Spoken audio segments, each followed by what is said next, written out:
Hey YouTube. So thought I'd talk a little bit about the differences in brakes. I've had a couple people ask me why I talk about.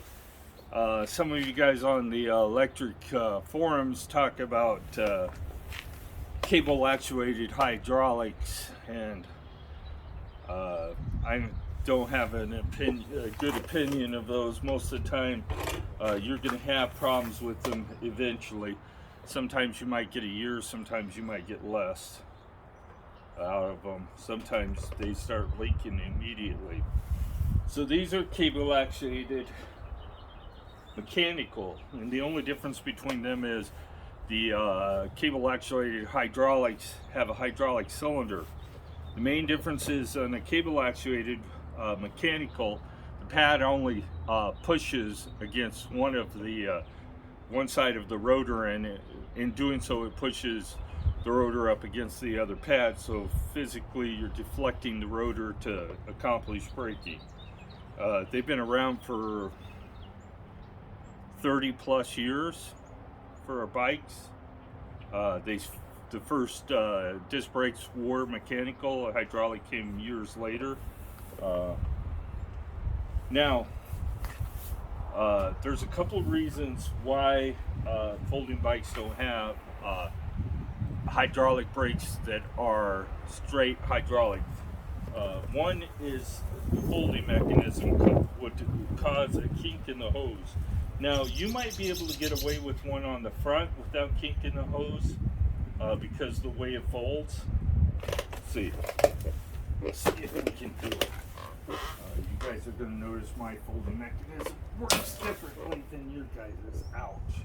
So yeah, you could literally use a hose, a hydraulic system on the front. No problem, because you're not going to kink that the cable. Man, that hurt. But the problem comes is, here's the cable for the back brake. The bike folds in this way, and trying to keep that cable from twisting or kinking is the problem. Now, if you don't fold your bike, there's no reason not to convert to a straight hydraulic system. Not sure how long this hose is, but I would guess it's about 2 meters. And the front one's going to be a little over a meter. 1.3 I think is what I measured it at before. So if you never fold your bike, there's no reason why you couldn't go to a bike shop if you don't feel like doing it yourself. Sorry about the wind, it is windy out here. If you don't feel like doing it yourself, you could go to a bike shop and tell them you want to have a hydraulic system put on your bike. They can use rotors that are already on it, and the adapters. You just need a new caliper, a hose assembly for the front and back. Most of the time they're already built, and if you don't have to cut the hose to make it shorter, then you would be fine. I would tell them to leave a little slack here at the junction point where you fold, but other than that, just in case you have to take the battery out. You don't have to fold the bike completely to get the battery out, only partially anyway. So keep that in mind. If you don't fold your bike, you can put a hydraulic system. Now, a full hose hydraulic system looks like this. So the hose runs from here, and you can't tell. Let me turn you a little bit. You can't really tell the difference between this without really looking closely and a cable system. The hose is a solid plastic hose, and it goes through the frame on this bike all the way out here and comes to this caliper. Now the difference is the caliper, when you squeeze this brake lever, both pads move at the same time, and they return at the same time. So it gives you more braking power. Plus, it takes less lever pull to stop the bike than it does with the mechanical. So those are the main differences in hydraulic systems, is how much the lever feel and such. They make hydraulic systems for e-bikes with brake cutoffs. You just have to find the right one. They sell them on Amazon for about 80, 90 bucks for a whole set. That's everything you need to do, includes replacing the rotors. But now let me turn you back this way a little bit, and we'll talk about what is really wrong with this. My front brake lever, I have good lever feel. See how it returns real quick? My wife's bike, if I brought it out here, is completely different. What I did differently on this is I put some grease on the cable and put the cable back into the housing. So there's a little lubrication, and eventually that lubrication will fail and it will become stiff. Now the back one doesn't have the same snap, same cable feel, because you're running a cable through a housing all the way to that back caliper. Whereas on a hydraulic system, you're just running fluid. There's no resistance. So you have all the resistance from this cable. Now this cable, I could pull out and lubricate, but I'm not going to, because I already said that I was just going to replace them.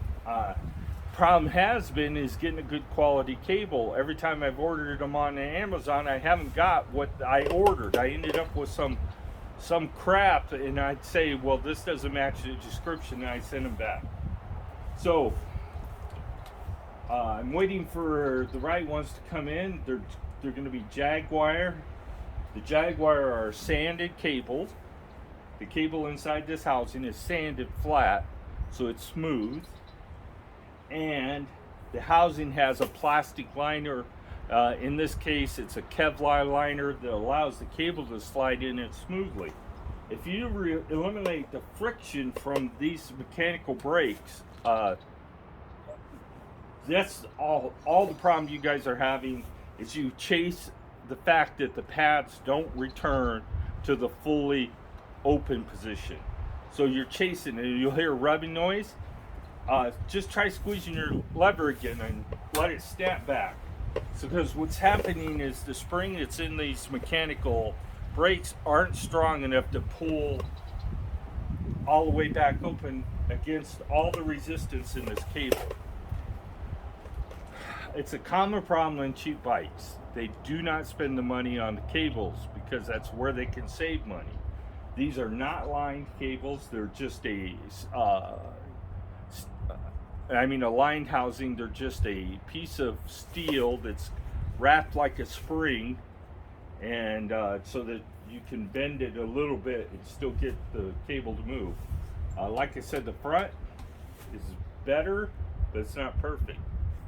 So every time you have a kink in this housing, it adds resistance. So this bend here adds resistance, that bend adds resistance, this bend adds resistance, and the only way to overcome that is with a smooth cable that has a housing lining so that it slides smoothly.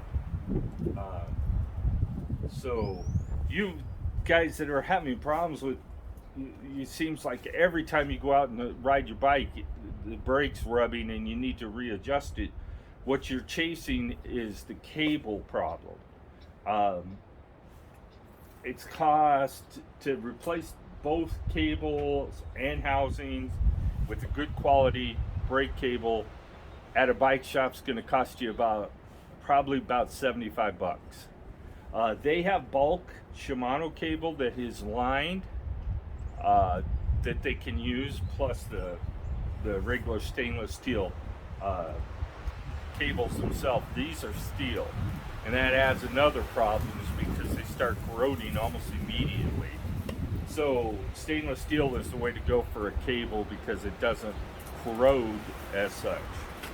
So if you go out and ride your bike every day and you have to seem to adjust the brakes every day, your problem isn't in the calipers, your problem is in the housing.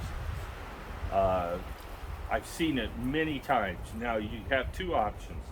If you're cheap and don't want to replace the housing and the cables, just pull it the cable out, cut your little aluminum cap off the bottom of the cable. Be careful because you will unwrap that cable. Pull it all the way out. Take some grease, put it on the cable, and put it back into the housing. It might look like it's all getting wiped off by this ferro rule at the end of the cable housing, but it's not. You will get something in the cable.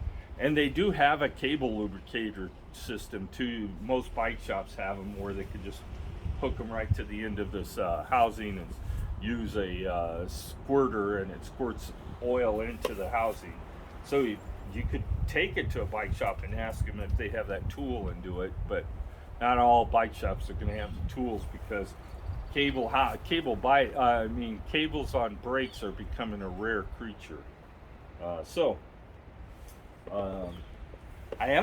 I talked about doing the lubrication in the motor system, but I haven't done it because I need to buy new tires, and I might as well do it all at once. Pull the back wheel off, change the tire, pull the motor apart, grease the gearing in there, and put it back together. It's a real simple thing. Most people can do it. It's a matter of removing 6 screws, unplugging the motor, pulling it off the bike, and pushing the hard enough on the axle nut to push the wheel apart to overcome the magnetic resistance in the motor. It's not a hard job. And then using an appropriate nylon rated grease, something that won't destroy the gears, because not all greases are. You want a non-acid based grease for there. So they make it. This Mobile One makes a bike specific nylon grease motor. It's expensive, probably cost you $8 or $9, but it doesn't require anything other than the tools to take the wheel off, a Phillips screwdriver, number 2 Phillips screwdriver, and a little bit of force in the grease. Should be one and done I would say every 2,500 miles. You should be good. So the brakes, my brakes work fine. Ask yourself, if I squeeze the brake lever, can I make either one of my tires skid? And your answer on the stock brakes on the electric is going to probably be no, unless you're really lightweight.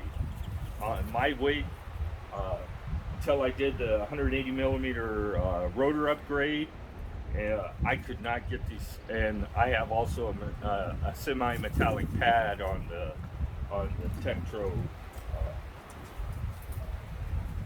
mechanical brakes. I do not plan on upgrading these calipers at all.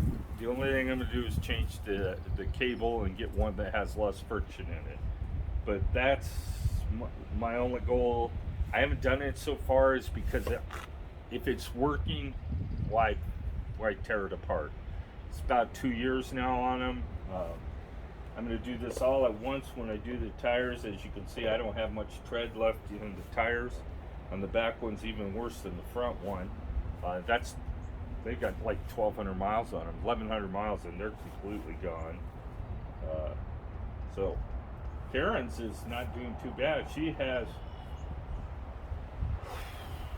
Let me go look and see how many miles she has on her bike. I'm not sure.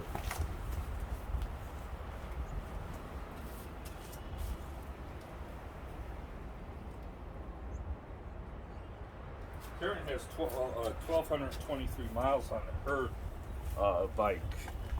So keep that in mind. If you don't fold your bike, you can use an hydraulic system on your bike and don't buy those cable actuated ones. You're going to be disappointed eventually. You're going to have a problem with them, and bike shop's going to look at you and say you bought junk, and take the junk off and put the bike what came with the bike originally. But if that's not the answer you want to hear, upgrade to a completely hydraulic system and you will be extremely pleased. If you have any questions on how go out go to a bike shop and ask them to ride a bike with a hydraulic brake system if you want to see the difference. If you don't have one, I happen to have this one. This is not my first hydraulic system. This is like my 6th or 7th one. And this is the only mechanical system bike I have. So keep that in mind. Have a great day. Get out and ride your bike. I'm fixing to take the trek out for a short ride. I have a grocery pickup at 5 o'clock, so I'm not really going very far. And I just don't feel like it. Still a little depressed about our dog, so it's been kind of tough to do much. And the weather has really been bad. So I'm going to put the electric back up in the garage. It's fully charged. It's ready to go, but I'm riding the trek today. If you have any questions or need specifications on what you need to do to upgrade any of the parts on the electric, put them in the comments. I will answer them and tell you where you possibly can get the parts to upgrade it, and whether the part you picked is going to be a quality one. Have a great day.